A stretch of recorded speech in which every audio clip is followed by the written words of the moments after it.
Yo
वा मानसं वा अपराधं विदितं विदितं वा सर्वं यत्क्षमतां जय जय करुणाब्धे श्रीपति मे सच्चिदानंद दयानंद परमेश्वर ब्रह्म स्वरूप आनंद स्वरूप चेतन स्वरूप दया मया कृपा करुणा अनंत स्वरूप प्रभु परमात्मा की बाल लीलाओं का गुणानुमोदन गुण कीर्तन अखंड ईश्वर की लीलाएं जिनका स्मरण जिनके स्मरण मात्र से सारे कार्य हमारे सिद्ध जाते हैं हो जाते हैं। ऐसी प्रभु का नाम प्रभु की लीलाएं जब हम मुख्य कर्म ईश्वर को याद करते हैं चिंतन करते हैं ईश्वर को खोज होता है। जिस काम से हमें यहाँ भेजा गया हिजाब जाकर ईश्वर की लीलाओं को याद कर उसके नाम को याद कर गुणों को याद कर शुक्रिया अदा कर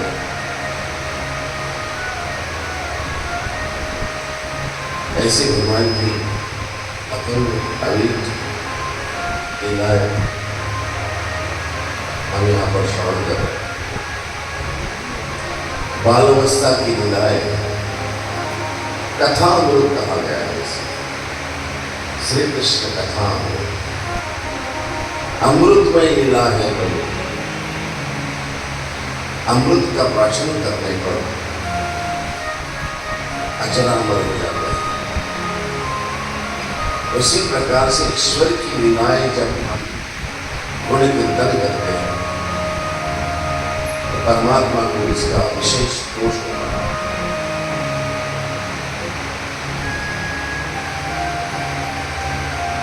ईश्वर की लीलाओं का गुणानुमोदन करने के साथ ही उनके भक्तों का भी गुणानुमोदन किया जाता है।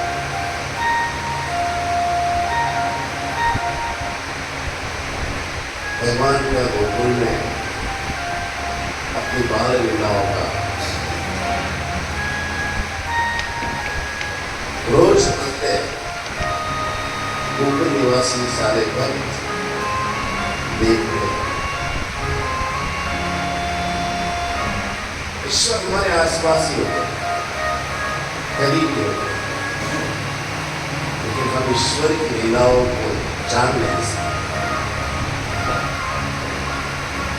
जो अहंकार मैं का होता है, जो पट होता है, हमें ईश्वर तक पहुंचने नहीं देता। जिस दिन मैं निकल जाऊंगा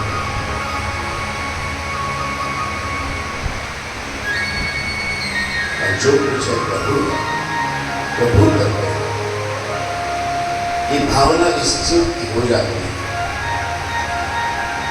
समझ लेना है कि उस दिन हमें प्रभु का साक्षात्कार हो चुका है। गोकुल में लीलाएं हो रही है भगवान की। महाभारत की अवस्था हमने सुनी है।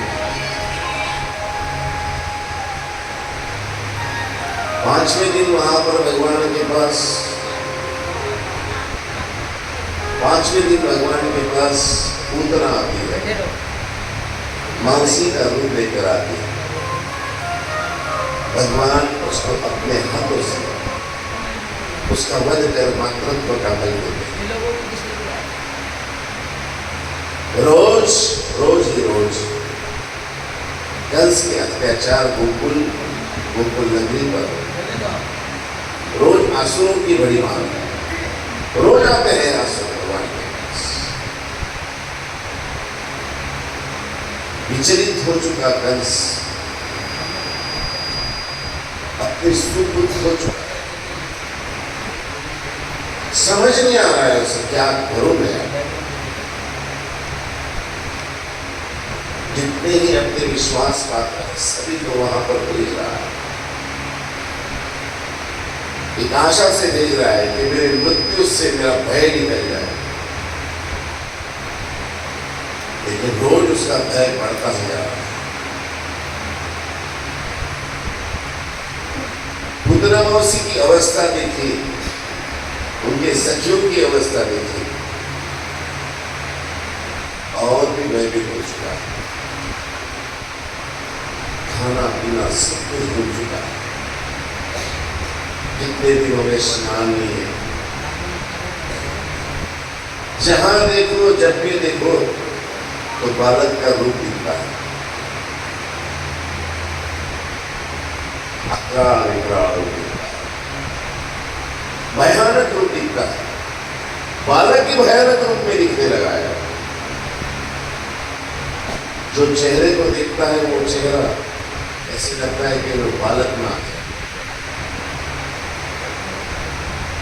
किसी को आने की वहां पर इजाजत नहीं है। मैं इसके पास अकेले में खुद को बंदिश कर लिया है।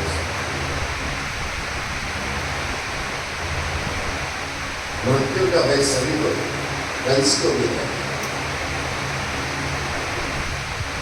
आज उसने दरबार बुलाया और दरबार में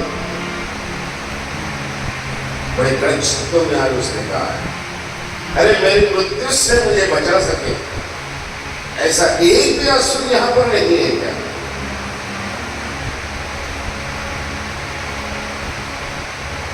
ऐसे समय में वहां पर एक आंसू उतर खड़ा होगा,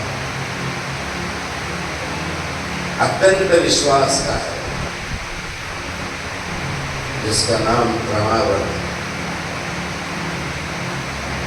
क्रमावत राक्षस, आसुर, भयानक उसका रूप है। आसुर ही है, विश्वास का। कंस ने कहा, क्रमावत उस बालक को मेरे पास लेकर आए। इस बालक की मृत्यु में चाहता हूं, मेरे भय से मैं मुक्ति चाहता हूं। क्रमावत खड़े हो गए। राजा युवराज, मथुरा नरेश, आपकी आज्ञा शिक्षा बन, आपका हुकुम सरा हो। मैं जाता हूं वहां का, मैं लेकर आता हूं उस बालक को। रोज आपत्ति है, रोज असुरों का आक्रमण है, रोज की भयभीत अवस्था है गोकुल नगरी। आज का आक्रमण हो रहा है, वो आक्रमण एक अलग प्रकार का। नैसर्गिक आपत्ति कहते हैं। 3 प्रकार की आपत्तियां होती है, अधिदैविक, अधिभौतिक और आध्यात्मिक। अधिदैविक आपत्ति होती है, दैव की ओर से आती है। अधिभौतिक होती है, भूतों की ओर से होती है। और आध्यात्मिक स्वयं का मनस्ताप कहते हैं। ऐसी अवस्था हो जाती है मनुष्य, तो वो चाहता है कि मैं समाप्त कर दूं मेरे जीवन में। त्रिविध ताप कहते हैं। ये आपत्ति जो आ रही है, तीनों भी आपत्तियां आ रही है। रोज की आपत्ति है, गोकुल नगरी त्रस्त हो चुकी है। रोज नंद बाबा जी के पास जाते हैं लोग। नंद बाबा, इतनी विशाल हमारी नगरी, सब कुछ सुचारू रूप से चल रहा था, पता नहीं कहां से रोज आपत्ति आती है। कह नहीं सकते कि बालक जब से आया है तब से ही शुरू हुआ है। रोज आपत्ति आती है, लेकिन बाल विवाह का नहीं होता है। आज क्रमावत वहां से निकले, मथुरा से निकले। क्रमावत वो राक्षस है जिन्होंने आज वायु का रूप लिया है, इसे चक्रवात कहते हैं। क्रमावत ने कहा, राजाधिराज कंस, मैं जाता हूं और मेरे चक्रवात से मैं उसे वहां से उड़ा कर ले आता हूं। आपके चरणों में उसको समर्पित करता अहंकार की भाषा है। प्रणावत वहां से लगा मथुरा नगरी से, जैसे वायु की आवाज होती है। वायु का एक जब बहती है ना तो डर लगने लगता है। हवा जब बहती है, हमारे चक्रेश्वर स्वामी जी ने कहा है, थोड़ी तुम्हारी वाजत तुम्हारा धीरे वाजत तुम्हारा का मतलब होता है जब वायु बहने लगता है एक डर सा माहौल तैयार हो जाता है। चक्रवात जब आता है तो अच्छे बड़े से बड़ी चीजें वो उखाड़ कर ले जाता है। तीन चीजें ऐसी है, हवा, आग और पानी, इसको कोई रोक नहीं सकता। इसको बस अंदर प्रवेश करने की जगह चाहिए, ऐसे ही प्रवेश करेगा सब कुछ उखाड़ कर देगा। आज वायु के योग, वायु चक्रवात का रूप लेकर प्रणावत निकला है। हवा बह रही है जोर जोर से, पता नहीं आज कौन सा तूफान आने वाला है। जोर से बह रही है और बड़ी जोर शोर से आवाज करता हुआ प्रणावत निकला है।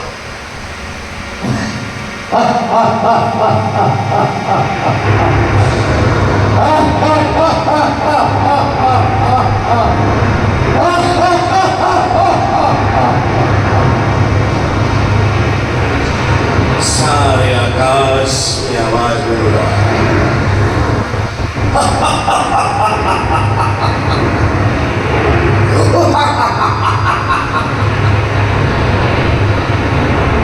चक्रवात जोर से घूम रहा है। बड़े बड़े वृक्ष उखड़ कर नीचे गिर रहे हैं। समुद्र का जल जो है, समुद्र के जल ने अपनी जो मर्यादा है मर्यादा छोड़ दी। पशु पक्षी उस हवा की योग से ऊपर तक जा रहे हैं, नीचे गिर रहे हैं। सारी अवस्थाएं गोकुल नगरी में एकदम भयभीत हो चुके हैं लोग। सब घर को तुरंत कर बैठे हैं, कोई घर से बाहर नहीं निकल रहा है। सारे घरों के छत उखड़ कर घूम रहे हैं। भयभीत होकर सब नंद की ओर, राजवाड़े की ओर जा रहे हैं। राजा जी नैसर्गिक आपत्ति से हमें बचाइए। क्या करेंगे नंद राजा, नंद बाबा क्या करेंगे? छोटे से बालक भगवान कृष्ण और माता यशोदा की गोद में अपने बल्लों के नीचे हाथ कर रखा है। माता यशोदा वायु का जो वेग है वो वेग देख रही है। सब तरफ धूल ही धूल हो गई है, सब धुंधला सा हो जाए, कुछ दिख नहीं रहा। ऐसे समय में जब आंगन में आती है यशोदा मैया भगवान कृष्ण को देखकर,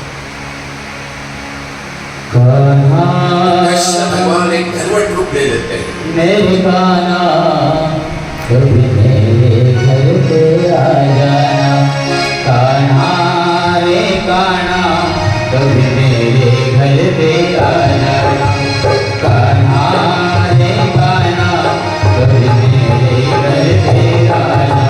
मुझे आके दर्श दिखा जाना, मुझे आके दर्श दिखा जाना, मुझे आके दर्श दिखा जाना। कान्हा कान्हा रे कान्हा कभी मेरे घर पे आ जाना, कान्हा रे कान्हा कभी मेरे घर पे आ जाना।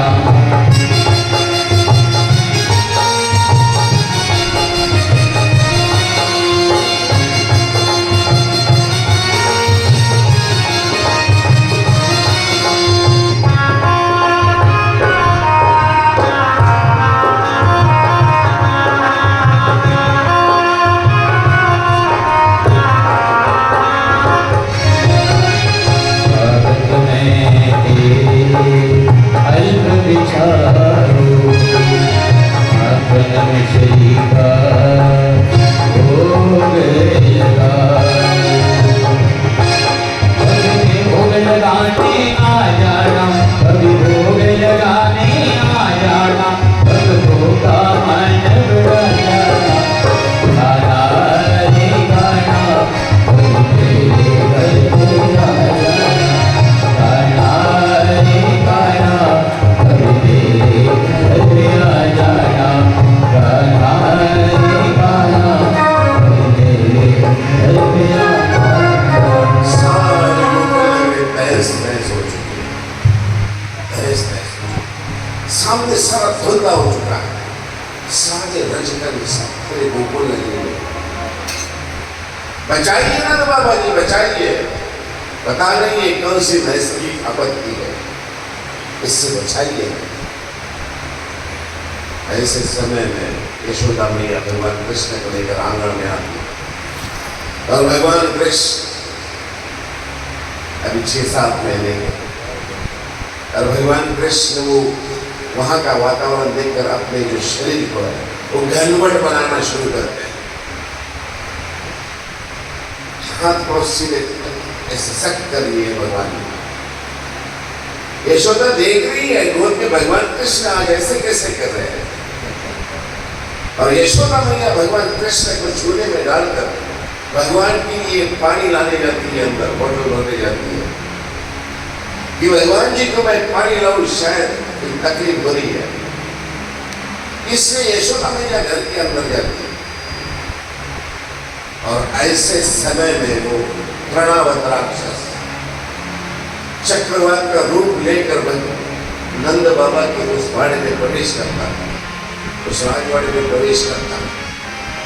वायु का वेग है, आवेग है, वो कहाँ शुरू होगा, कहाँ उसमें कम दाब का पट्टा निर्माण होगा, ये बोलने से। और ऐसे में तृणावत ऐसे घूमते घूमते घूमते आता है, सारे आकाश में सारी धूली धूल हो चुकी है, और घूमता हुआ आता है भगवान कृष्ण जी झूले के पास से भगवान को उड़ा कर ले जाता है आसमान में। जैसे ही भगवान कृष्ण को झूले में से उड़ा कर ले जाता है तृणावत आसमान की ओर, भगवान जी का बाल स्वरूप एक विशाल रूप लेना शुरू कर देते हैं। विशाल रूप बन जाता है भगवान का, जितना रूप जो रूप लेकर आया है ना प्रणव, उससे कई गुना भगवान का रूप हो जाता है। आसमान में लेकर उड़ा हुआ वो प्रणव भगवान को जब ऊंचे स्तर पर ले जाता है, तो भगवान जी उस ऊंचे स्तर पर जाकर उससे विशाल रूप धारण करते हैं और उसकी गर्दन को पकड़ लेते हैं। गोकुल नगरी को समझ नहीं आ रहा है क्या चल रहा है, कुछ कोई समझ नहीं पा रहा है। बस चक्र का वाद्य आवाज है, हवा का आवेग है, आवेश है। ऊंचे ऊंचे उड़ते उड़ते उड़ते वहां पर जहां पर आकाश की मर्यादा है वहां पर जाता है, और वहां पर भगवान कृष्ण अकड़ा विकड़ा सुन लेते हैं और उस प्रणवत की गर्दन को पकड़ते हैं, उसकी गर्दन को पकड़कर वहीं पर उड़ देते हैं। जैसे उसकी गर्दन में उड़ी, प्रणवत जोर से चिल्लाता है, जोर से चिल्लाता है, धाड़ से जमीन पर आकर गिर जाता है। जैसे ही जमीन पर गिरता है, सारे गोकुल नगरी में आंसू की नदी बहने लग जाती है, आंसू के रक्त की नदी बहने लगती है। कोई समझ नहीं पा रहा है क्या चल रहा है, कोई समझ नहीं पा रहा है। कई कोसों का हो प्रणवत जब ईश्वर को, ईश्वर के नाम से त्राहिमाम छोड़ो मुझे नीचे गिरता है, भगवान कृष्ण पुनश्च बाल स्वरूप में वहीं पर जहां पर प्रणव गिरा है वहीं पर भगवान कृष्ण बैठे हुए हैं भगवान कृष्ण नजदीक। छोटा सा स्वरूप है भगवान का, 6-7 महीने का, और भगवान जी वहां पर हंस रहे हैं, हास्य कर रहे हैं, और आंसू अपनी मुक्ति भगवान के हाथों से करवा कर भगवान ने अपने हाथों से उसे मुक्त किया। महाबल भट्टों पर हंसते, दूसरों के हाथ से उसको मार पड़ी, क्योंकि वहां पर उस पिछले जन्म में सतानिक में जो था, साधु संतों को नाम रखा करता था, उपहास किया करता था। लेकिन ये कौन था? उससे ऐसा ईश्वर के हाथों से मरण आया। ये भौम ऋषि नाम था पिछले जन्म।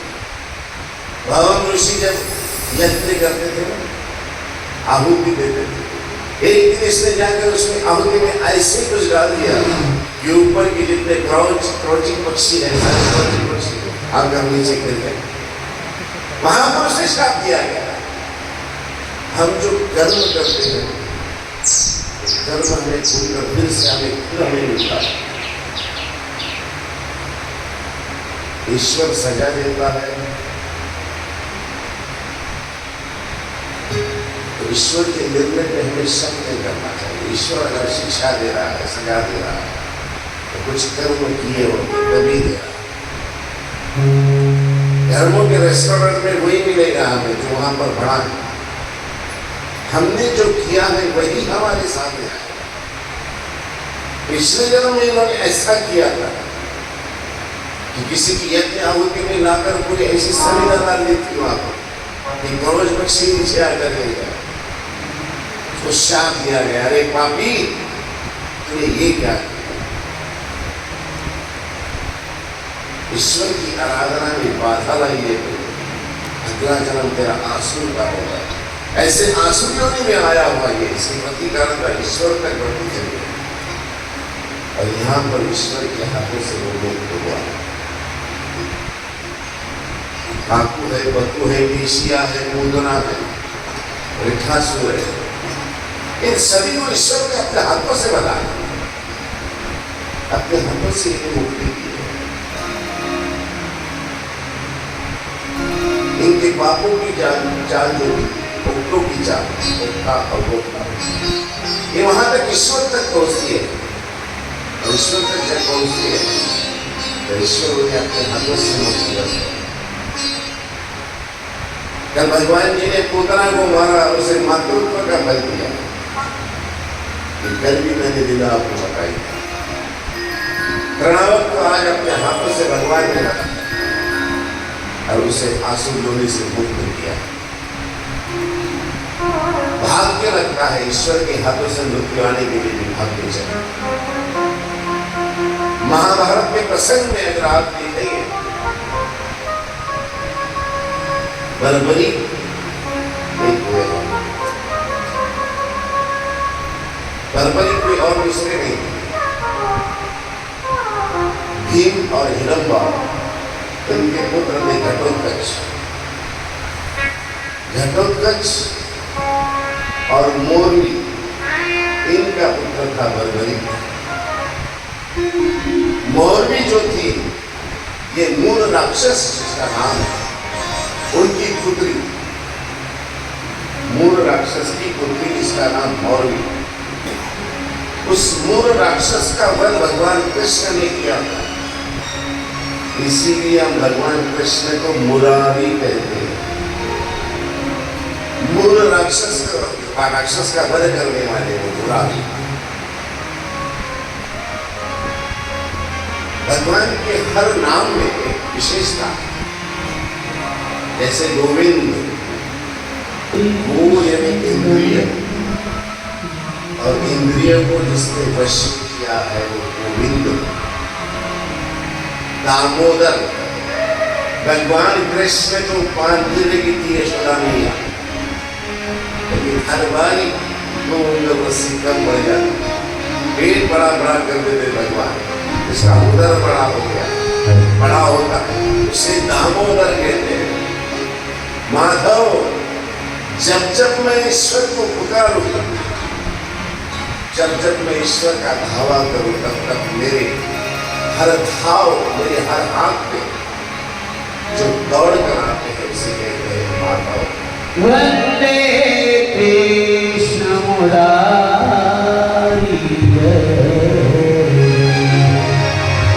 वंदे कृष्ण मुरारी जय जय वंदे कृष्ण मुरारी जय मुकुंद माधव गोविंद मनोहर मुकुंद माधव गोविंद मनोहर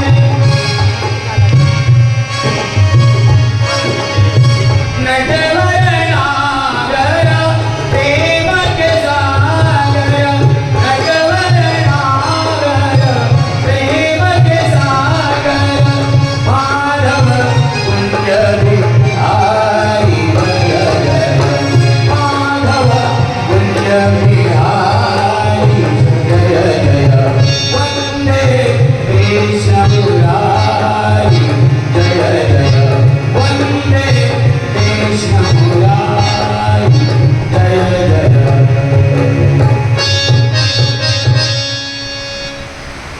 मौरवी और घटोत्कच उनका पुत्र जो था उसका नाम था बर्बरी, जिसे हम आधुनिक भाषा में अभी ठाकुर श्याम कहते हैं।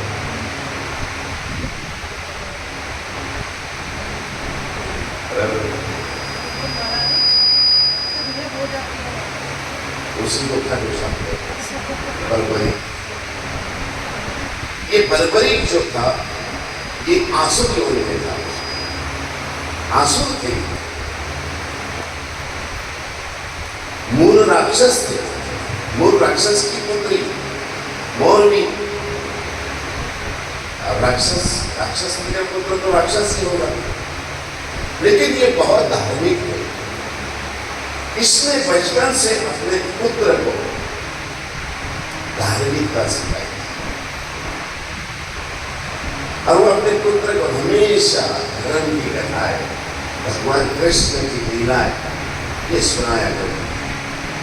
वो जानती थी आंसू योनि में से मुक्त होने का एक ही पर्याय है, और वो पर्याय है ईश्वर के हाथों से मृत्यु। बचपन से उसने बर्बरी को यही सिखाया। बर्बरी भी मातृभक्त था, बर्बरी जानता था हमारी ये दुखरू की योनि, आसुरों की योनि, दानवों की योनि बड़ी दुखरू है। उसने माता जी से पूछा, माता इस दुखरू की योनि में से मुक्त होने का कोई पर्याय है या नहीं? माता ने कहा पर्याय एक ही है बेटा, अगर इस संसार से मुक्ति चाहता है, आसुर योनि से मुक्ति चाहता है, तो ईश्वर के हाथों से तेरी मृत्यु है। उसने कहा ऐसा कौन ईश्वर है, कौन मुझे मुक्ति देगा, इनके पास में जाओ। तो उनकी माता ने उनसे कहा था, इस युग में एक युग पुरुष पुरुषोत्तम जो है वो भगवान कृष्ण।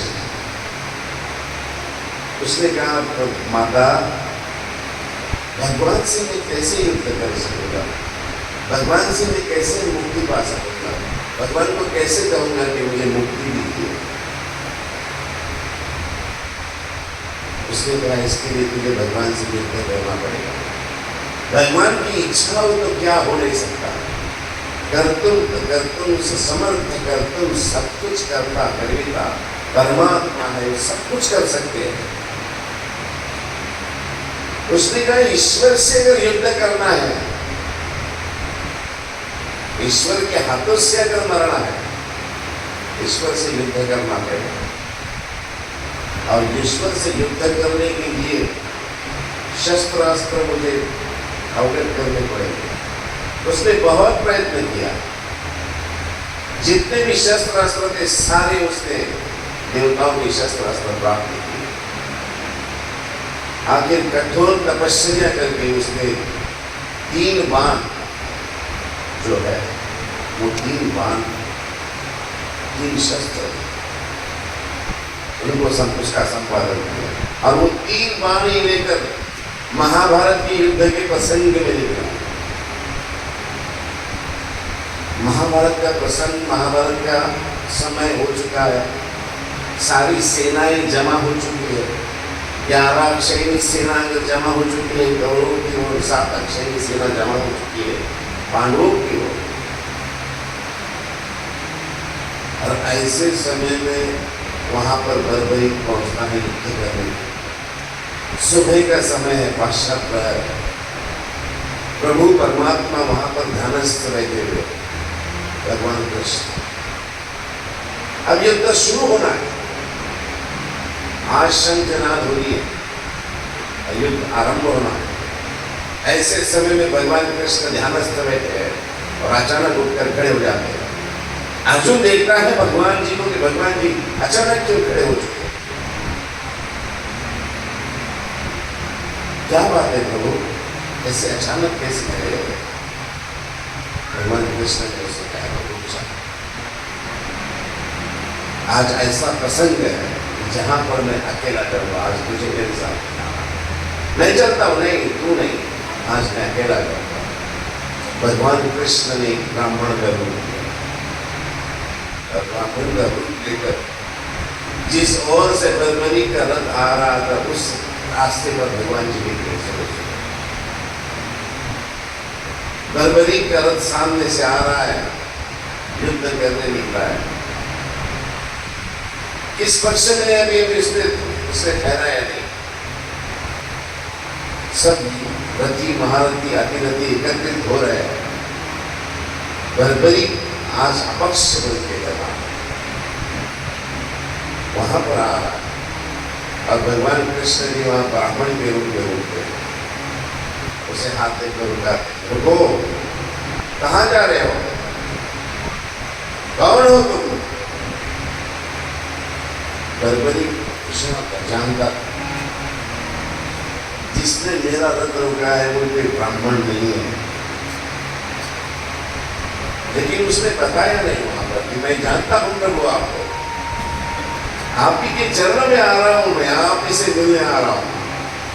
भगवान ने उनको बुलाया, कहा बर्बरी कौन हो तुम? उसने कहा जी मैं बर्बरी, घटोत्कच का पुत्र बर्बरी। कहां जा रहे हो? उसने कहा मैं महाभारत का युद्ध जो है वो युद्ध में जा रहा हूं। किस ओर से जा रहे हो? उसने कहा देखो जी मेरा तो कोई पक्ष नहीं, ना मैं कौरवों के पक्ष से जा रहा हूं, ना मैं कोई पांडवों के पक्ष से जा रहा हूं। मेरे पास 3 बाण है, ये 3 बाणों में मैं युद्ध समाप्त कर सकता हूं। एक ही बाण में 3 चलाने की जरूरत नहीं, एक ही बाण में मैं इस महाभारत का युद्ध समाप्त कर सकता हूं। किस पक्ष से लड़ोगे? उसने कहा मेरा कोई पक्ष नहीं, जिस पक्ष की बाजू गिरती दिखेगी मैं उस पक्ष से लड़ूंगा। भगवान कृष्ण ने कहा ऐसा हो सकता है तो पांडवों का भी पराजय हो सकता है। उसने कहा तो मैं पांडवों की तरफ से लड़ूंगा। हो सकता है इधर कौरवों की सेना भी परास्त हो जाए, उसने कहा मैं कौरवों की तरफ से लड़ूंगा। ईश्वर है, उन्होंने समझ लिया इसका जाना वहां उचित नहीं, तू यही रुक जा, तू मत जा वहां पर, नहीं मुझे जाना है, मुझे वो युद्ध देखना है।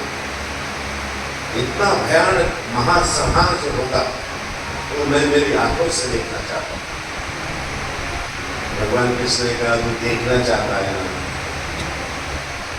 लड़ना तेरा गौन है, तू देखना चाहता है ना, तुझे बताई क्या? परंतु ये 3 बाण लेकर चल रहा है, 3 छल लेकर चल रहा है, इससे कहीं युद्ध जीता जाएगा? उसने कहा हाँ जी हाँ, जीता क्यों नहीं जाएगा, ये अमौलिक बाण है मेरे पास। उसने कहा अच्छा 3 बाण में हो जाएगा सारा काम, बता तो जरा कैसे? सामने एक बड़ा बरगद का झाड़ था। देखो जी, मैं एक पान चलाता हूँ, एक पान जब चलाऊंगा ना, ये बरगद के झाड़ पर जितने पत्ते हैं ना, एक ही बार में सारे बरगद के पेड़ में यहाँ पर उसको छा हो जाएगा।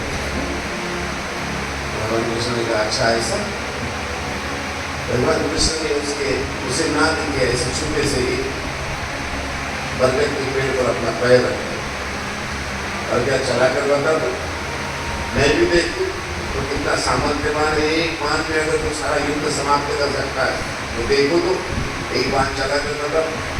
उसने एक बाण निकाली, उस बरगद के पेड़ पर मारी, बरगद के हर पत्ते को बड़ा सा होल हो गया। भगवान कृष्ण देखते हैं, भगवान कृष्ण अपने पैरों के नीचे छुपाया हुआ जो पत्ता था उस पर से पैर हटाया, तो उस पत्ते को भी होल हो चुका। भगवान कृष्ण जान गए ये बड़ा खतरनाक है प्राणी, इसे नहीं रोकना चाहिए। भगवान कृष्ण ने कहा, अरे वाह, तू तो बड़ा सामर्थ्यशाली है, ताकतवर है। हाँ हाँ ब्राह्मण देवता, मुझे जाने दीजिए, मुझे युद्ध में जाना है। क्या तू नहीं जा सकता वहां पर? मैं जाऊंगा। जब वो भगवान रुका रहे फिर भी नहीं रुक रहा है, भगवान कृष्ण ने उसे वहां पर युद्ध के लिए लड़का। उसने कहा कि देखो आप ब्राह्मण हैं, मैं ब्राह्मणों पर शस्त्र नहीं उठाता हूं। भगवान कृष्ण ने कहा, तुझे अगर जाना है आगे तो तुझे मुझसे लड़ना पड़ेगा। इसलिए भगवान ने भी उसे आक्रमण करके ऐसे सावधान करके उसे रुका दिया। भगवान ने भी अपने शस्त्र अस्त्र निकाले और उससे युद्ध करने लगे। ऐसे भगवान ने अपने धनुष्य पर बाण लगाया, बर्बरीक अपने रथ से नीचे उतरा, भगवान के चरणों में गया, प्रभु मैं आपसे युद्ध नहीं जीत सकता, मुझे पता है। क्या पता है तुझे?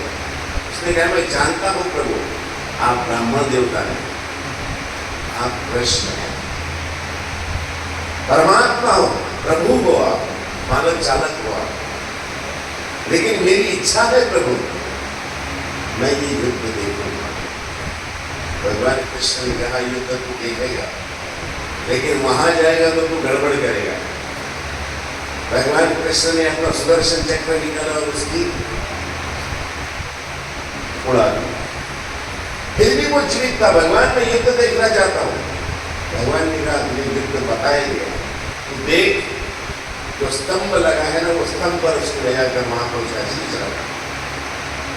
महाभारत का युद्ध जब समाप्त हुआ ना, तो सब बड़े अहंकार में कह रहे थे कि मैंने इतने वीरों को मारा है, मैंने इतनी सेना को मारा है, मैंने इतना सबको सहार किया है। भगवान कुछ नहीं, सब पांडवों की बातें सुनते रहे। भगवान कृष्ण जानते थे। उन्होंने कहा, हम तुम तो सब युद्ध कर रहे थे, लेकिन यहाँ अंपायर था एक, चलो उससे मिलते हैं, उससे बात करते हैं, उससे पूछते हैं कि महाभारत का संग्राम किसकी वजह से, किसने जीता। 5 पांडवों के साथ भगवान कृष्ण जहां पर जिस शूल पर बर्बरी का सर रखा हुआ था वहां जाते हैं। 5 पांडवों की मुलाकात उस बर्बरी से कराते हैं भगवान कृष्ण। उसने कहा, देखो कि दोनों सेनाओं के बीच में ये अंपायर थे, इनसे पूछो कि कौन सही शूरवीर है। तो बर्बरी से पूछा गया कि कौन इसमें ऐसा शूरवीर है 5 पांडवों में जिसकी वजह से महाभारत का युद्ध जीता गया। भीम ने दुर्योधन के साथ 100 पुत्रों को मारा था। अर्जुन ने कई रथी महारथियों को मारा, आपको सबको पता है। भीष्म को मारा, कर्ण को मारा, कई रथी महारथियों को मारा। इनसे पूछो महाभारत का युद्ध किसने जीता। बर्बरी के पास जाने के बाद बर्बरी का जो चेहरा था सब, तो सब हंसने लगा। भगवान कृष्ण ने पूछा, बर्बरी बताओ इन्हें, इन्हें अहंकार हुआ है कि मैंने, मेरी वजह से युद्ध जीता गया। बर्बरी हंसने लगे और कहने लगे, ये सब गलत बातें हैं। ये 5 पांडवों की वजह से युद्ध जीता गया है, गलत। अर्जुन की वजह से युद्ध जीता गया, गलत। फिर कैसे युद्ध जीता गया, किसने जिताया युद्ध? उसने कहा देखो जी, इस कुरुक्षेत्र की भूमि में जब मैं ऊपर से देखता था सारी सेनाओं को, तो मुझे कुछ नहीं दिखता था। यहाँ पे सब अंधेरा दिखता था, सारा स्थान अंधेरा। एक सुदर्शन चक्र आता था और ना जाने वो किस किस को मारता हुआ निकल जाता था। 5 पांडवों की तो होश हो गए। हम सोच रहे थे मैंने किया, मैं कर रहा हूं, लेकिन कर्ता करने का परमात्मा तो वो सुदर्शन चक्र था।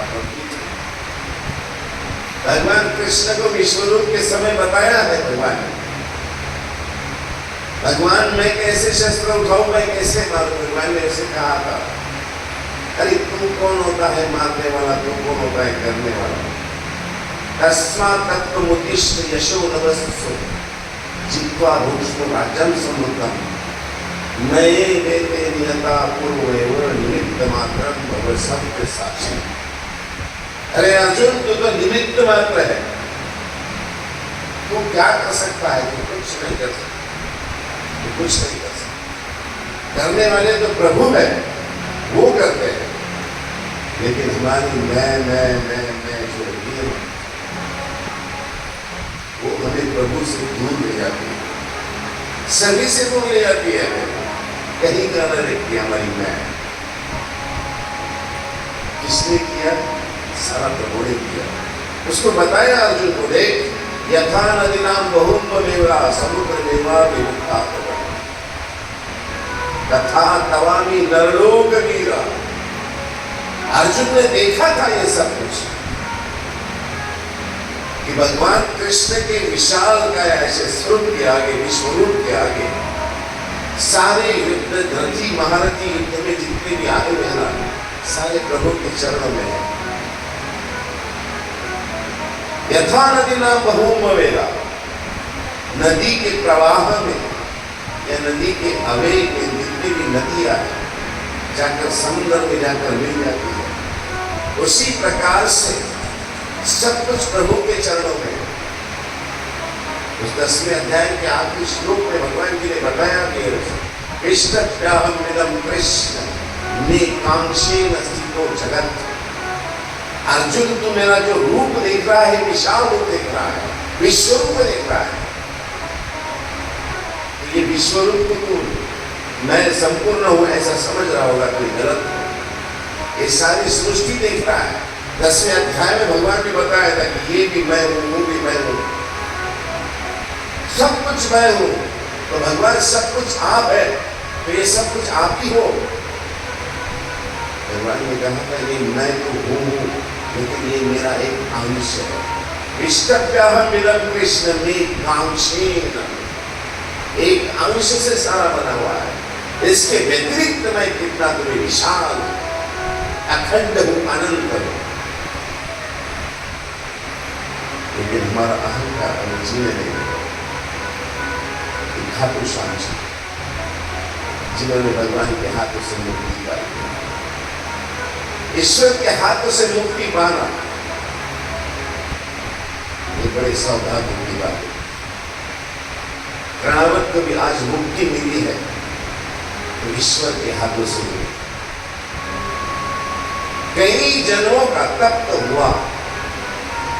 आसुर योनि में अगर उन्होंने आसुर योनियां भी होती तो कई जन्मों के तप्त हो चुके थे। हृदय से तप्त है, बुद्धि से तप्त है,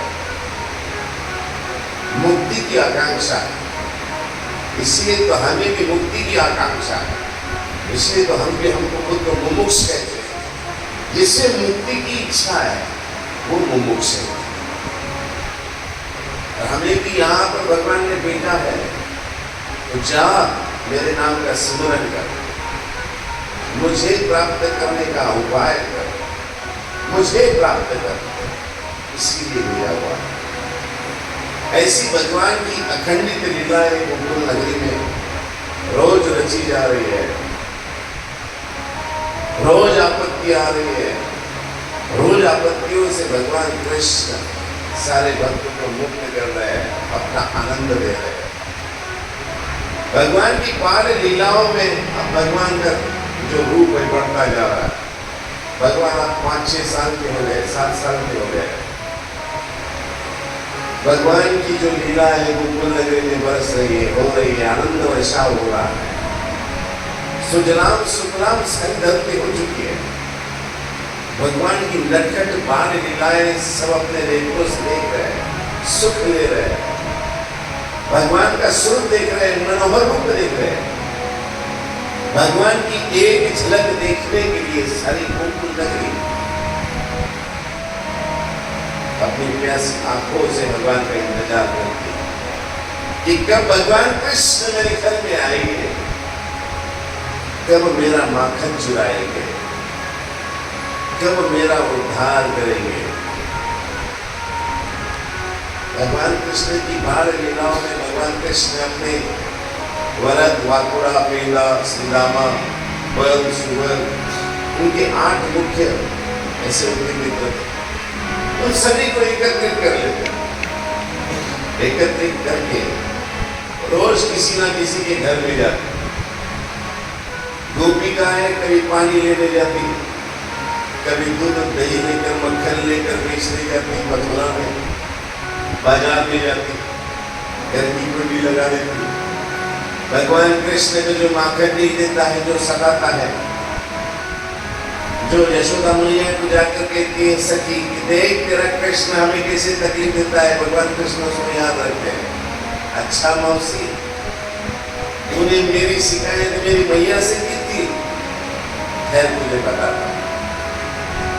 भगवान कृष्ण सुबह उठते ना तो मैया यशोदा उन्हें हिलाती हिलाती, उन्हें पीला पीताम्बर पहनाती। भगवान कृष्ण के हाथों में मरगजा नाम का जो बांसुरी है, वो बांसुरी है। बांसुरी की जो बजती है ना, वो प्रथमा, द्वितीया, तृतीया, चतुर्थी तक बजती है। जहां से मीन शुरू हो जाता है ना, उस नक्षत्र पर, उस तिथि पर अगर बांस को तोड़ा जाए तो बांसुरी नहीं बनती है। इन्हीं नक्षत्रों में उसे तोड़ा जाता है, बनाया जाता है। भगवान कृष्ण की सबसे पसंदीदा बांसुरी है। भगवान कृष्ण बांसुरी बजाते हैं। मुरली मधुर बजाए, मुरली मधुर बजाए,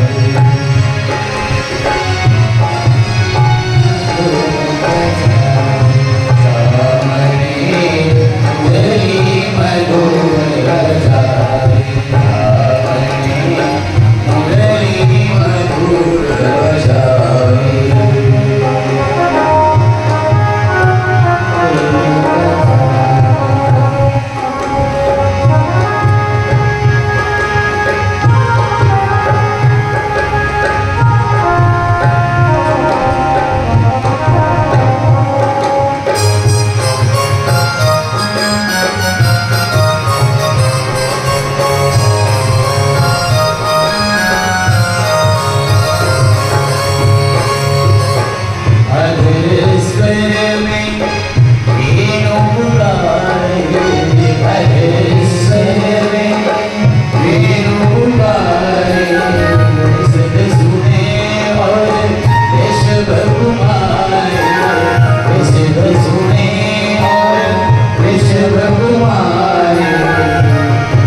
यशोदा मैया की जितनी सैया है सब भगवान का रूप देखकर भगवान के नटखट हर लीलाओं को देख बच्चों का सभी को बच्चे पसंद आते हैं, सभी के पसंदीदा होते हैं। लेकिन एक ईश्वर का स्वरूप अलग ही था। बच्चे तो और भी थे गोकुल में, भगवान कृष्ण की लीला है, भगवान कृष्ण का स्वरूप इतना आकर्षित करने वाला था कि जो भी भगवान के रूप को देखता, भगवान की ओर देखता, सावली सरोनी मूर्ति थी भगवान की, लेकिन नए नक्शों वाली, बड़ी सुंदर मूर्ति। ऐसे भगवान कृष्ण की मूर्ति को, भगवान कृष्ण की बाल लीलाओं जब सखियां देखती तो बड़ी खुश होती। भगवान को देखने के लिए सारे वहां पर यशोदा मैया के घर में आंगन में आ जाते, सारी सखियां वहां पर मंथन करती तो भगवान कृष्ण आंगन में नाचा करते। जब यशोदा मैया कभी देर हो जाए, भगवान को भूख लग जाए और यशोदा मैया जब भगवान की ओर काम के कारण देखती नहीं थी तो भगवान कृष्ण वहां पर बड़ी एक आधी सिकुटी गए थे, एक आधी लकड़ी लेते और उस हंडी पर मार देते, उस मटके पर मार देते, सारा मक्खन बह जाता। यशोदा मैया चिल्लाती, अरे कान्हा ये क्या कर दिया तूने? भगवान जी वहां कर नीचे गिरा हुआ मक्खन रहता था, वो लेकर हाथ से खा ले। सारे भगवान के चेहरे पर मक्खन ही मक्खन लगा होता, इसीलिए तो हम उसे माखन चोर कहते हैं, मक्खन चोर।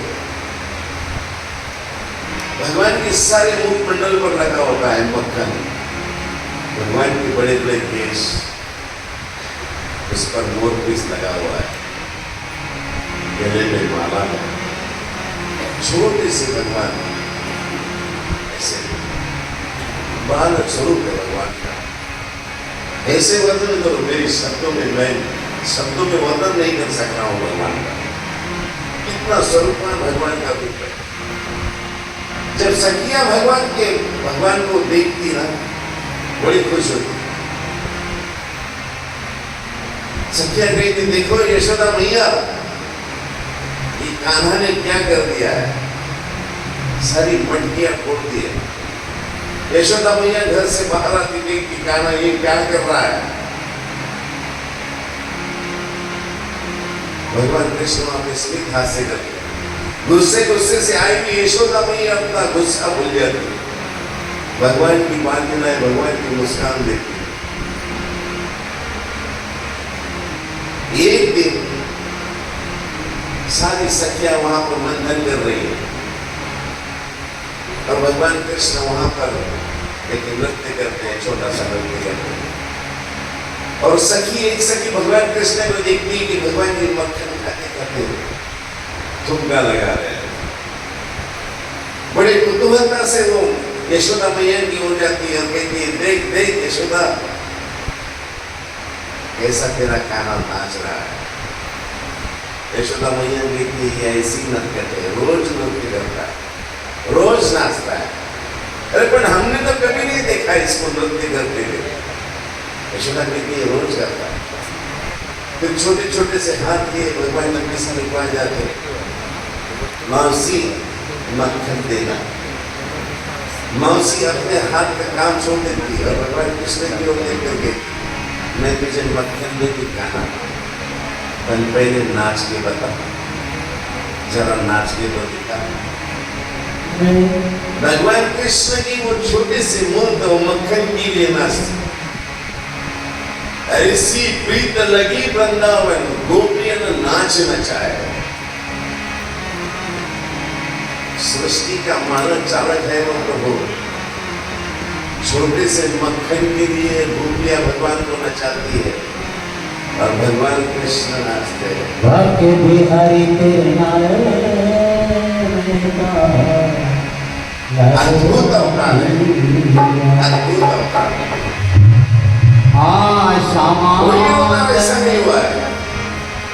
इसने ऐसे छोटे से मंदिर में परिवर्तन किया है। भाग्य बिहारी तेरे नाल वे मेहता लाल आखिया लाल आखिया लाल आखिया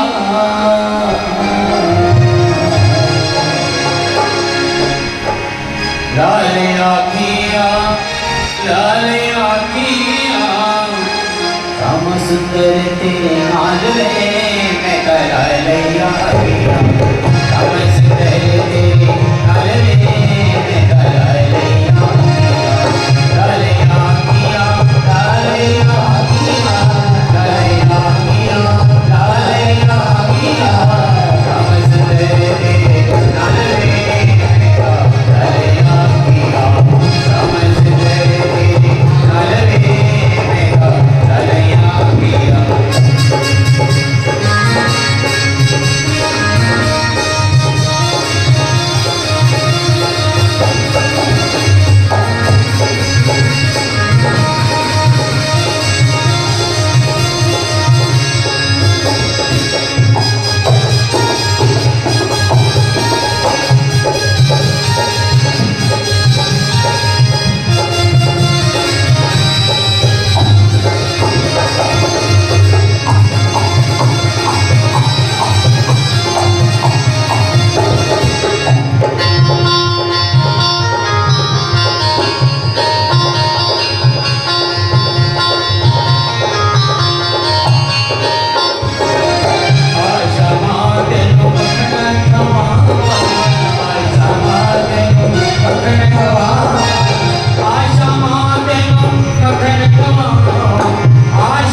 भगवान की अद्भुत लीलाएं अखंडित गोकुल में सारे अपने नेत्रों से भर भर कर देख रहे हैं।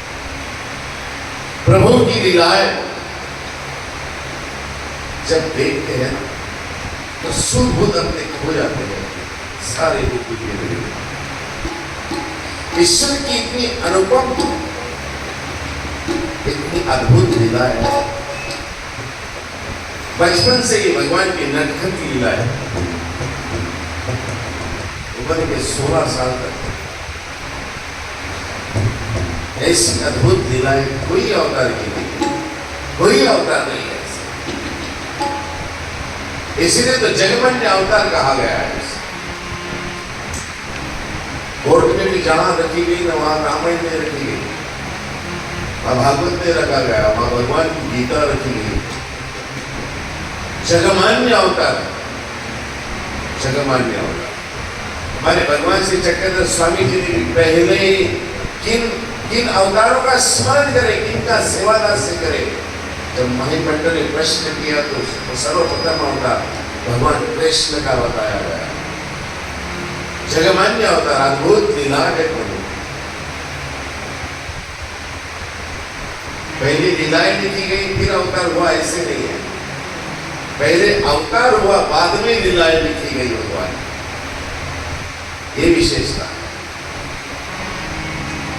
हमारे कृष्ण की लीलाएं जब गोकुल नगरी में हो रही घट रही है, बचपन की लीलाएं सभी को प्यारे थे, सबके प्यारे थे, सभी प्रेम करते थे भगवान कृष्ण से। नटखट थे। किसी के घर में जाते हैं तो उस टाइम में ऐसे डिब्बे वगैरह नहीं होते, ऐसे हाँ ऐसे उतरंडी कहते हैं उसे मराठी में। जैसे मटके होते हैं, मिट्टी के माट होते हैं, उसमें सारा अनाज भर कर रखा जाता है। जो सखी, जो गोपी भगवान कृष्ण को मांगने पर नहीं देती थी, मक्खन नहीं देती थी, भगवान कृष्ण उसको याद रखते थे। अच्छा मौसी, तुमने आज मक्खन नहीं दिया है, आज मेरे पीछे बहुत ज्यादा काम था। कान्हा रुक जा, मेरे पीछे काम है, देती हूँ तुझे, थोड़ी देर से देती हूँ। अच्छा बहुत काम है तुझे, कल देखता हूँ, कल कितना काम करोगे।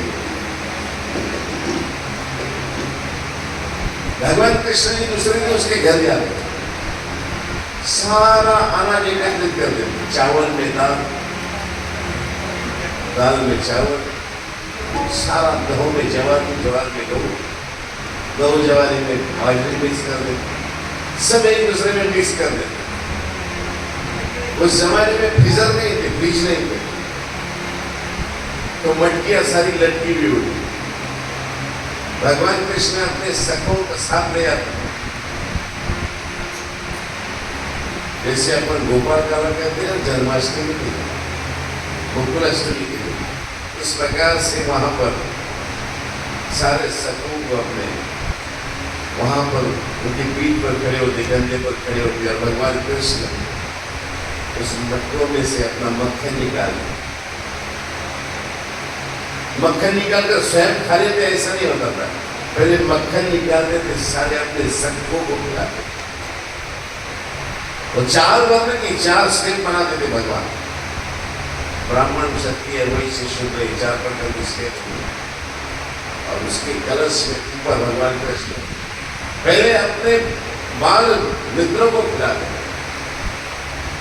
वर्ण व्यवस्था वहां पर भगवान की समझ है,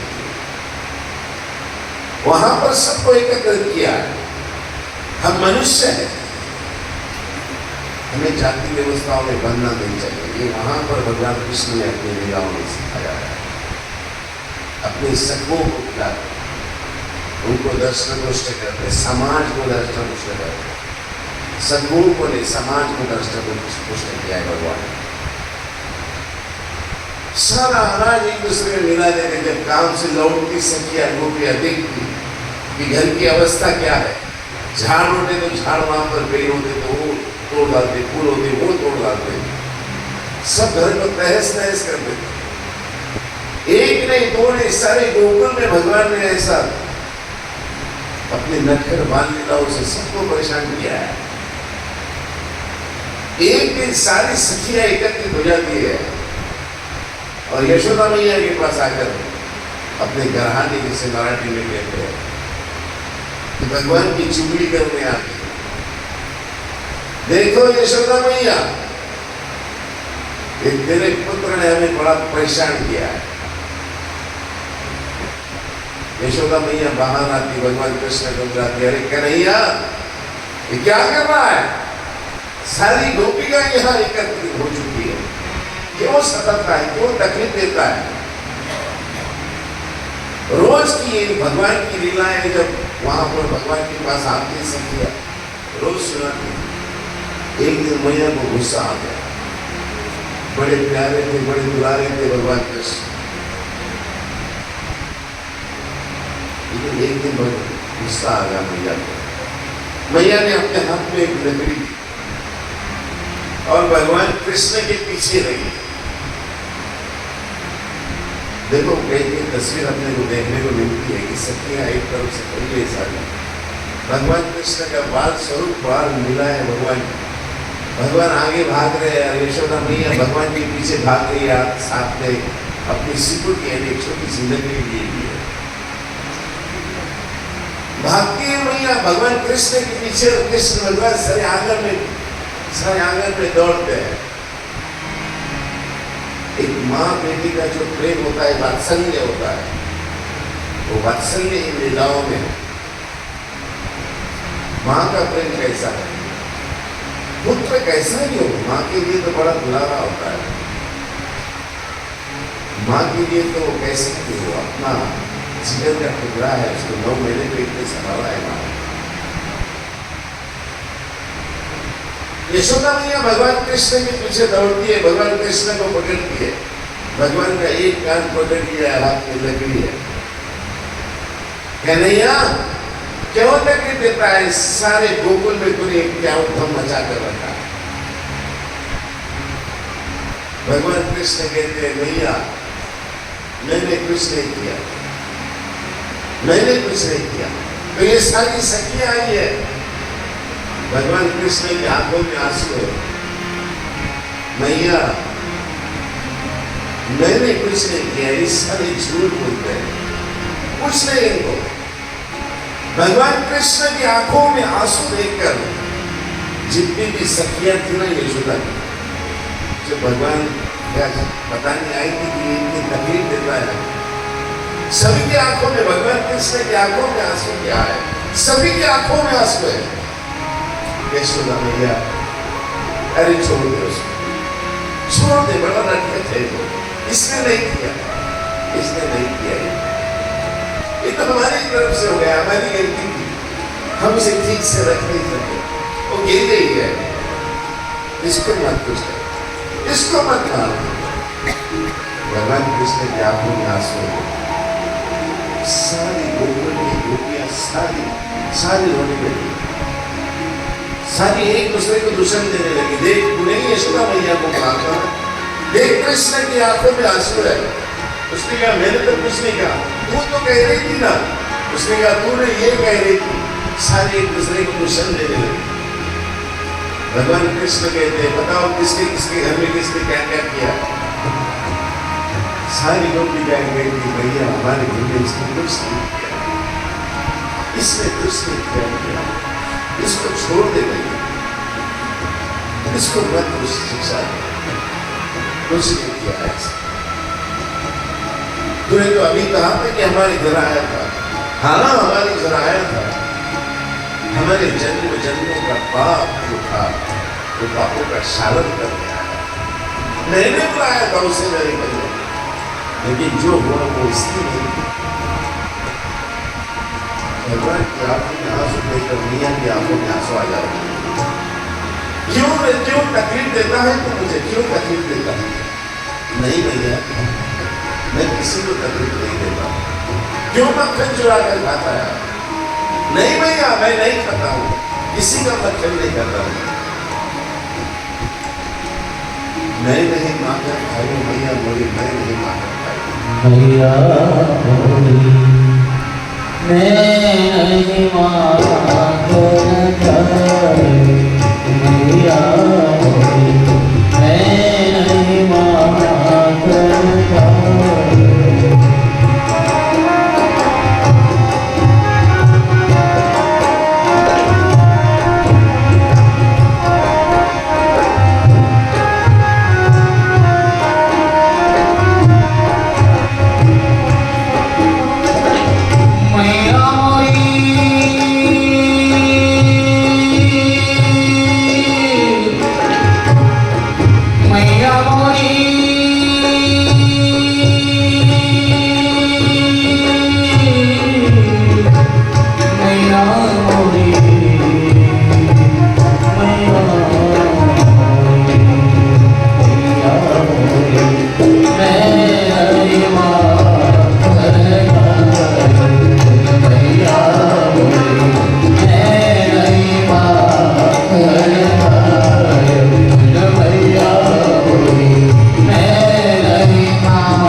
सुबह सुबह मैं चले जाता हूँ भैया, कईयों के पीछे चले जाता हूँ, मेरे पास घास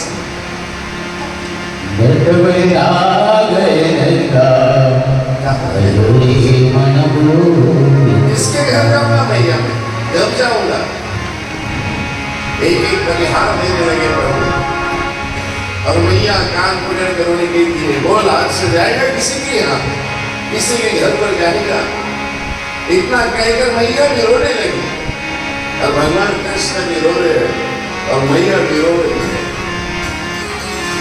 भगवान कृष्ण के आंसू देखकर मैया उन्हें अपने गले से लगा लेती, मत रो बेटा मत रो, ले तुम्हें जितना चाहिए खा ले, जो करना है बस करने, मैं सब कुछ देख सकती हूँ, मेरी आंखों में आंसू नहीं देख सकती। मैया के भी आंखों में आंसू है और भगवान अपनी छोटी छोटी हाथों से हथेली से मैया के आंसू पोंछ सकते। मैया मत रो, तू मत रो, मैं तेरे आंसू नहीं देख सकता। और मैया पुत्र से कहती है, अपने बेटे से कहती है, मैं तेरे आंसू नहीं देख सकता। दोनों एक दूसरे को करीने से लगा लेते हैं। माँ भी रोने लगती है, कृष्ण परमात्मा भी रोने लगते हैं। तो भगवान कृष्ण कहते हैं, मैया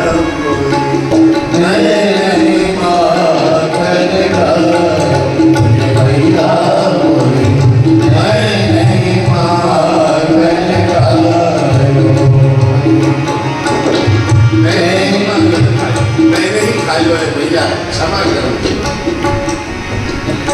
क्षमा कर मुझे, मैंने ही कहा, मैंने कहा था मैं नहीं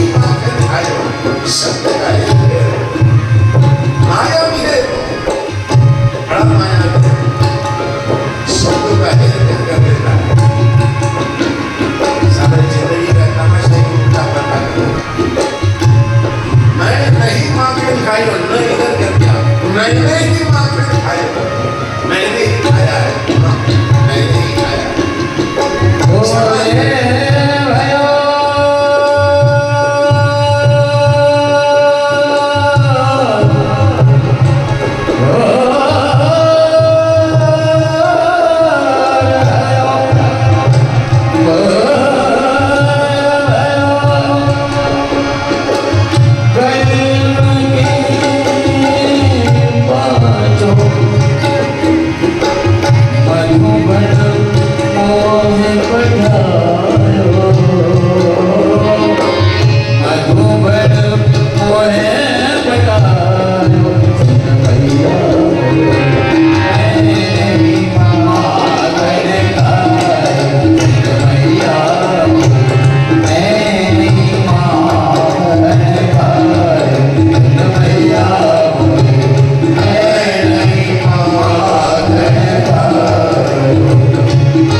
सारी सखियां रोने लगी, यशोदा मैया रोने लगी, सृष्टि का मानव चालक वो भी रोने लगा।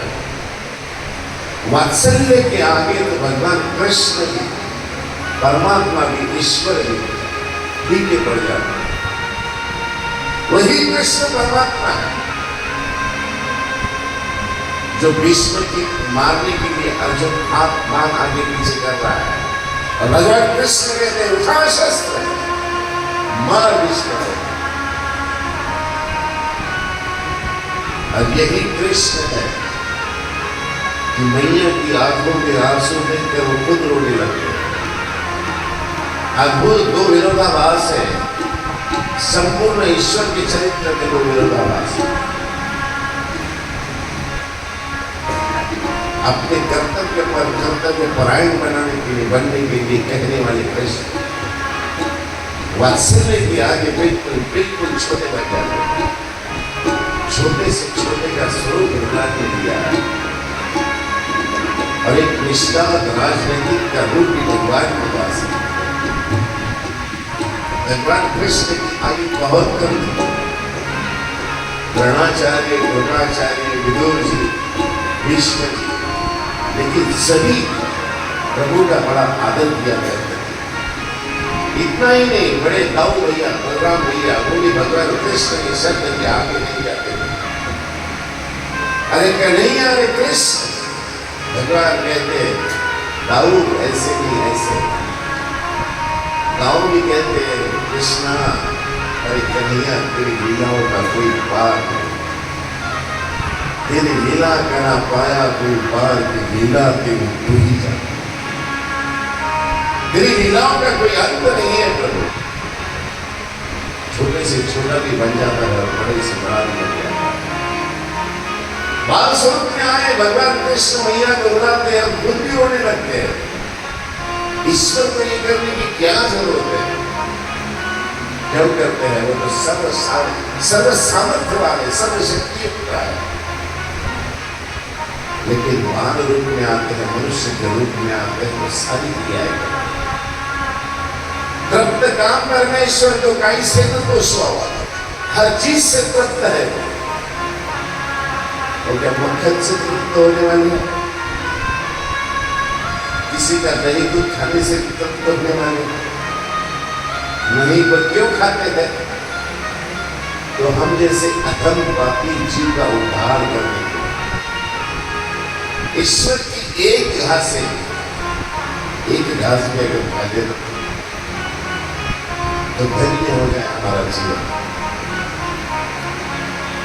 हम भोग लगाते हैं भगवान को, और भोग लगाते समय छप्पन भोग बताते हैं। क्या खाते हैं भगवान उसमें से? कुछ खाते हैं? कुछ नहीं लेते हैं, सब भगवान को बताया हुआ सारा भोग हम प्रसाद नहीं देते। तो क्यों करते हैं हम सब ये हमारी श्रद्धा होता है, ये हमारा विश्वास होता है। एक गुरु के पास एक शिष्य गया, उसने कहा प्रभु मेरे समझ में नहीं आ रहा कि भगवान तो कभी कुछ खाते नहीं है, तो भगवान को भोग लगाने की क्या जरूरत है? बहुत से तत्व हमारे में ऐसे कि भगवान ने कहा है परमेश्वर भज्य संबंध वंद्य, परमेश्वर की भजनीय पूजनीय, संबंधनीय वंदनीय। हम स्थान के पास जाते हैं तो स्थान के पास भोग लगाते हैं, सज्ञान सामर्थ्य है, स्थान जो है ना सज्ञान सामर्थ्य है। कुछ लोग कहते हैं वहां नहीं भोग लगाना चाहिए, तो भोग लगता है ना, वो हमारी श्रद्धा होती है। गुरु से कहा उसने शिष्य ने कि प्रभु अगर भगवान वहां पर स्वीकार नहीं करते तो भोग की थाली लगाने का क्या कारण? गुरु ने कहा ठीक है बेटा, सत्य कह रहे हो, पर इस सवाल का जवाब मैं तुम्हें थोड़ी देर से देता हूँ। पहले अभी पढ़ाई का समय है, तुम ऐसे करो, तुम पहले पढ़ाई कर लो, मैं थोड़ी देर से आपको इसका सवाल का जवाब दूंगा। उसने कहा ठीक है।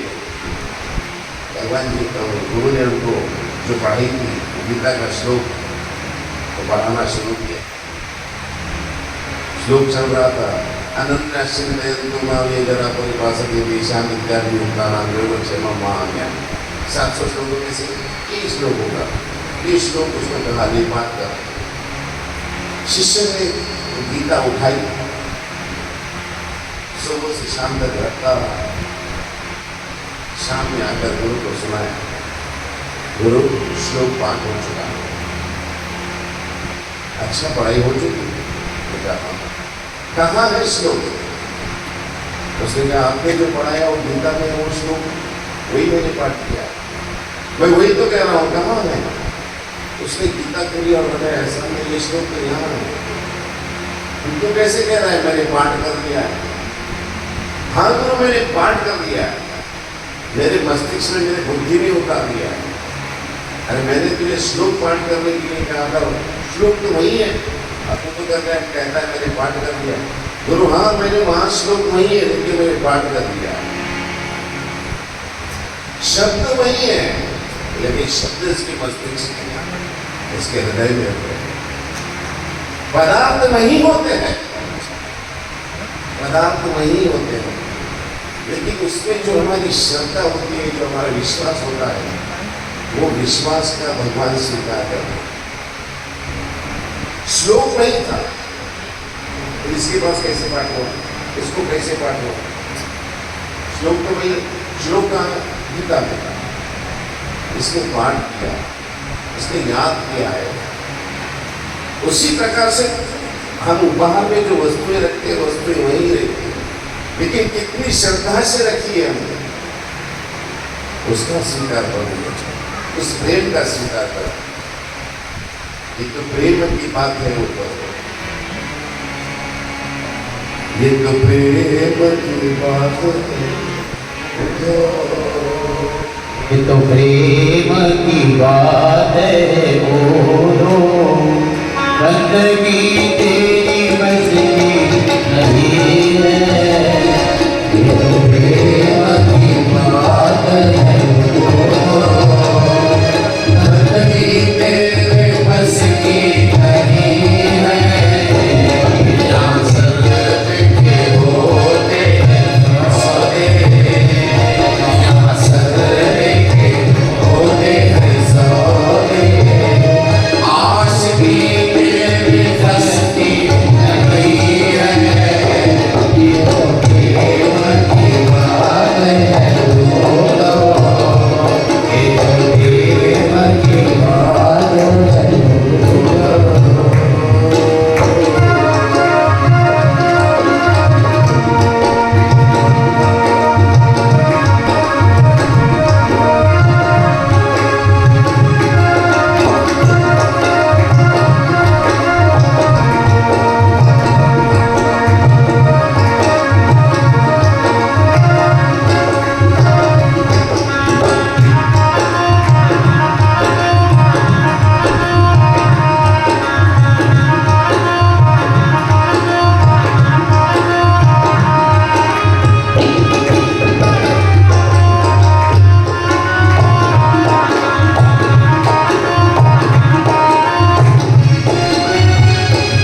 माया से लेके होते हैं सोने बंदगी तेरे बस की नहीं है दिलों की मन की बात है मोड़ो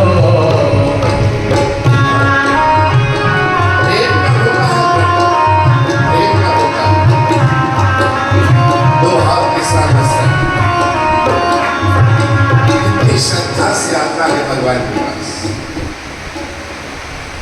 ऐसे में महाभारत के समय में सारी सेनाओं की एकत्रित करना शुरू है।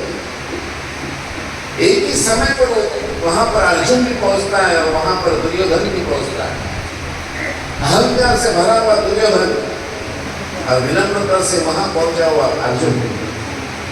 एक तरफ नारायणी सेना है और एक तरफ कृष्ण भगवान है। अहंकार से भरा हुआ दुर्योधन भगवान की नारायणी सेना देता है और प्रेम से भरा हुआ अर्जुन भगवान कृष्ण को मांगता है। कृष्ण चाहिए मुझे।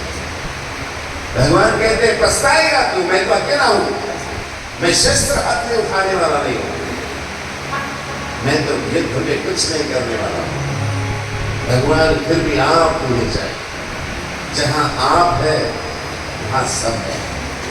नारायणी सेना क्या करनी है मुझे? नारायणी सेना तो लगती ही नहीं मुझे तो कृष्ण चाहिए। मैं हाथ में शस्त्र नहीं उठाने वाला। हाँ, मैं इतना करूंगा, 4 बातें तेरे ज्ञान की और अच्छी बताऊंगा, अच्छाई वाली बताऊंगा, बस। आनंदित हुआ दुर्योधन जब हस्तिनापुर पहुंचता है ना, उस टाइम में कुबीर कपी विशाल था, शकुनी भी कहता है उसे, अरे मूर्ख, तूने ये क्या किया? कृष्ण भगवान को मांगना चाहिए था तुझे। अरे अर्जुन ने आज कृष्ण भगवान को पाकर आधा महाभारत का युद्ध आज ही आधा जीत दिया। अब तो सिर्फ फॉर्मेलिटी बाकी रही है, तुम्हारा हमारा मरना बाकी रहा है। युद्ध तो जीत गया है अर्जुन। जहां पर भगवान है ना, वहां पर सत्य यत्र योगेश्वर कृष्ण तत्र पार्थो धर्मधर तत्र श्री विजय भूति ध्रुवा नित्य। वही विजय है, वही कृष्ण है जहां अर्जुन है। यत्र योगेश्वर कृष्ण, जहां पर योगियों का राजा कृष्ण भगवान है, तत्र पार्थो धनुर्धर, वहीं पर धनुर्धर अर्जुन है। जहां पर अर्जुन है वहीं पर भगवान कृष्ण है, और जहां कृष्ण है वहीं अर्जुन। जो तो मिटाना चाहे जीवन की तृष्णा,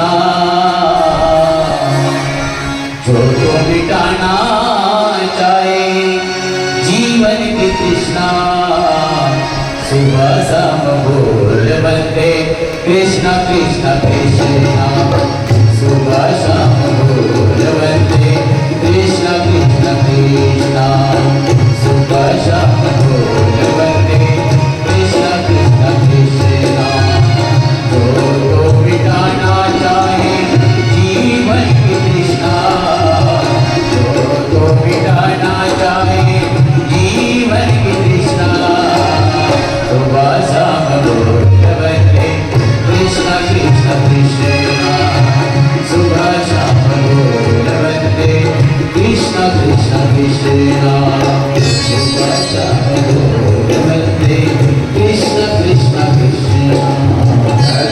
आज के दिनाव से मैं यही देखा, तो अपने आप को ईश्वर को समर्पित करता चलना, तो अपने आप को ईश्वर को समर्पित करता चलना। तो तेरे जितने भी दुख है, तेरे जितने भी पाप है, उसको सारा भगवान दूर करेंगे। सब कुछ तेरा योग्य करेंगे, सब कुछ तेरा सही करेंगे। हर तेरा पड़ता हुआ पत्ता, हर फांसा तेरा सही पड़ेगा। अगर उस समय दुर्योधन अगर भगवान कृष्ण को मांग लेता, नारायणी सेना ना मांगते हुए, तो जानते हो महाभारत का परिणाम क्या होता? भगवान भी बड़ी दुविधावस्था में फंस जाते कि अब करूं क्या। एक तरफ तो मेरा भक्त है और एक तरफ तो इस पापी ने मुझे मान लिया है। हस्तिनापुर में जब चौसर खेला जा रहा है, एक तरफ शकुनी मामा है, और उस समय अगर पांडवों ने भगवान कृष्ण को वहां पर ले जाते फांसा डालने के लिए, तो क्या परिणाम होता? युद्ध ही नहीं होता, न इंद्रप्रस्थ जाता, न द्रौपदी का वस्त्र हरण होता, न द्रौपदी कसम लेती, न उसके केशों को हाथ लगाया जाता, कुछ नहीं होता। फिर भगवान आते क्यों?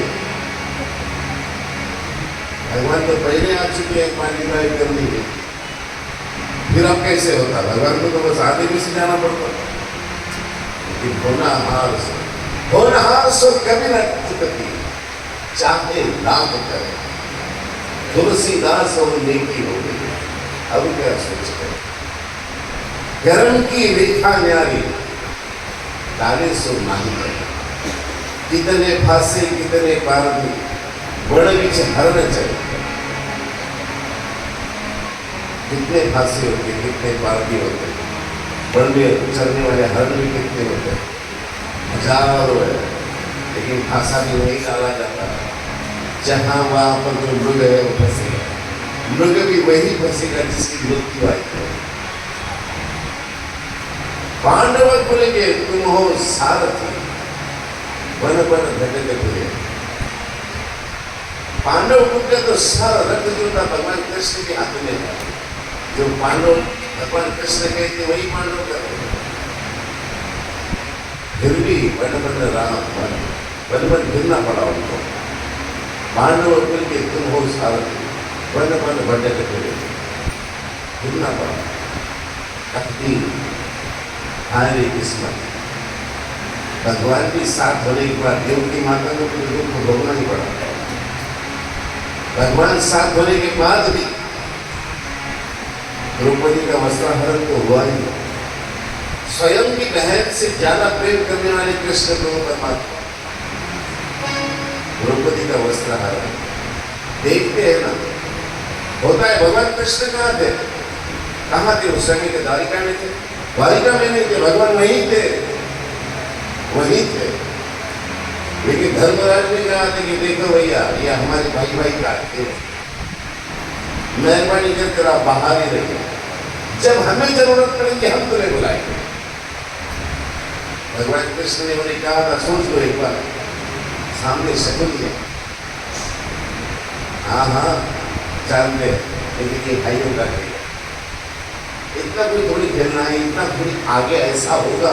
ये पांडवों को तो थोड़ी पता था, वो तो कृष्ण परमात्मा जानते थे, ईश्वर जानते थे। कहाँ था भगवान? जागृत किया था। हमें हर जगह प्रभु बताते हैं, जागृत करते हैं, और हमारा मंदिर होता है, हमारे आंखों में चंद्र चक्षु होते हैं, हम उसकी जो बताता है उसकी तरफ देखते हैं, अनदेखा करते हैं। द्रौपदी का वस्त्राहरण हुआ, उसने सभी को पुकारा, वहां पर धृतराष्ट्र को पुकारा, भीष्म को पुकारा, द्रोणाचार्य, कृपाचार्य, विदुर, सबको पुकारा, अपने पतियों को पुकारा। किसी ने ऊपर मान कर नहीं देखे, किसने अपना स्वरूप से नहीं किया, देखा नहीं उसकी तरफ। सारे पर्याय रुक गए, आखिरी में द्रौपदी ने एक ही कहा, अभयम कृष्ण, अभयम कृष्ण, अभयम कृष्ण। कृष्ण को पुकारा और दौड़ा दौड़ा कृष्ण प्रभु परमात्मा वहां पहुंचा। वचन दिया था द्रौपदी को, द्रौपदी आज तूने इस उंगली पर जो वस्त्र बांधे थे, तेरे एक एक सूत का, तेरे एक एक सूत को तुझे वापस दूंगा। वही भगवान ने वहां पर जितने अखंड भारतवर्ष में जितने भारी से भारी वस्त्र होते थे, सारे वस्त्र वहां पर द्रौपदी को दिलवाया। खींचते खींचते पापी दुर्योधन थक गया, वहां पर चक्कर आकर गिर गया। भरी सभा में सब कुछ नहीं था, लेकिन अपने भक्तों की लाज भगवान ने बचाई। जहां समर्पण का भाव होता है ना, वहां प्रभु है। इसलिए अपने आप को ईश्वर के चरणों में समर्पित करना चाहिए। ईश्वर अपने आसपास है। मैं कहा हूं, मैं वही हूं जहां समर्पण है, जहां जीव अपने आप को ईश्वर को समर्पित करना चाहता है, वो वही है। इसलिए गोविंद दामोदर गोपाल माधवा, गोविंद दामोदर गोपाल माधवा,